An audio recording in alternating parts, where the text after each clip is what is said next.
దేశంలో అతిపెద్ద పౌర విమానయాన సంస్థ ఇండిగో విమాన సర్వీసులు రద్దయ్యాయి. 20 ఏళ్ల చరిత్రలో ఎన్నడూ లేని విధంగా ఒకే రోజు 550కి పైగా విమానాలను ఇండిగో రద్దు చేసింది.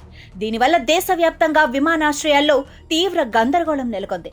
ఈ అంతరాయం వేలాది మంది ప్రయాణికులను గంటల తరబడి ఎయిర్పోర్టుల్లో పడిగాపులు పడేలా చేసింది. అక్కడే చిక్కుకుపోయేలా చేసింది. ఇండిగో విమాన ప్రయాణికులు నరకం చూస్తున్నారు. షెడ్యూల్ మార్పులు, సరైన సమాచారం లేకపోవడంతో వందలాది మంది ప్రయాణికులు సతమతమవుతున్నారు. సిబ్బంది నుంచి ఎటువంటి సమాచారం కూడా వారికి అందట్లేదు. ఎప్పుడు పునరుద్ధరణకు నోచుకుంటాయో తెలియని పరిస్థితులు నెలకొన్నాయి. ప్రముఖులకు ఈ ఆటంకాలు తప్పలేదు. ఈ సంక్షోభం 4 రోజులుగా కొనసాగుతూనే ఉంది. దాదాపుగా అన్ని విమానాశ్రయాల్లోనూ ప్రయాణికులు పడిగాపులు పడుతున్నారు. ఈ పరిణామాలపై పౌర విమానయాన శాఖ మంత్రి కింజరపు రామ్మోహన్ నాయుడు రాజ్యసభలో మాట్లాడారు. కారణాలు వివరించిన రామ్మోహన్ కీలక ప్రకటన చేశారు. విమానాలు ఆలస్యంగా రాకపోకలు సాగిస్తూ ఉండటం, రద్దు వల్ల లక్షలాది మంది ప్రయాణికులు ఇబ్బందులు ఎదుర్కొంటున్నారని అంగీకరించారు. Sir, for all the passengers who have faced difficulties during delays or cancellations, there are strict civil aviation requirements which is in place, and all the airline operators which are under permission to operate in the country, they have to strictly follow. And the passenger rights, the passengers, whatever facilities or the benefits that have been extended through the car have to be provided. And there is a strict regulation from the DGC and from the ministry also to ensure that this happens. And when extraordinary circumstances happen also, because the sector has grown multifold, this is not a sector which is the way it has been 10 years or 20 years before.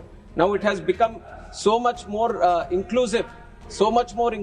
The network has spread so much, and there are 5 lakh people traveling every day in this network, which only 2-3 countries in the world can boast of.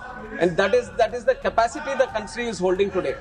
And please listen to me, and whenever any facility regarding the software also, let me make it clear, sir. Regarding the software, what the inquiry is also being done on that. Airport Authority of India is thoroughly looking into the system fault that has happened, and thoroughly whatever necessary feedback comes in, we will do it. And the continuous technology upgradation happens in this sector, sir. It is not just timely, but there is a continuous upgradation that happens. All the countries, different countries, they keep upgrading the systems that they have, and we keep a continuous watch on what is happening across the world. And our vision from the government is to have the top standards, global standards in the country for aviation. And it is with that vision that we are working. And all the systems, all the technologies that we have in aviation are definitely up to standards, and proper mechanism is there to ensure that they are upgraded on time. ఈ ఉదంతంపై సమగ్ర దర్యాప్తులకు ఆదేశించామన్నారు. IndiGo సిబ్బంది రోస్టరింగ్, అంతర్గత ప్రణాళిక వ్యవస్థలో సమస్యల కారణంగా ఈ సంక్షోభం తలెత్తిందని, ఏవియేషన్ మేనేజ్మెంట్ సిస్టమ్ సాఫ్ట్వేర్ కారణం కాదని స్పష్టం చేశారు.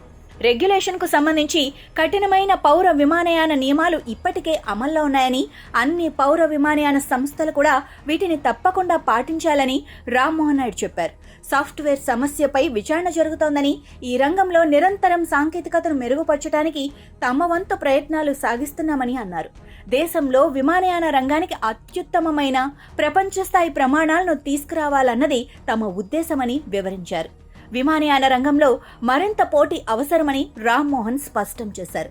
సంక్షోభం తలెత్తిన తొలి రోజు నుంచి ఇండిగో యాజమాన్యంతో నిరంతరం సంప్రదింపులు జరుపుతున్నామని తెలిపారు. విమానాల రద్దు వల్ల ప్రజలకు కలిగిన తీవ్ర అంతరాయంపై ఆయన విచారం వ్యక్తం చేశారు.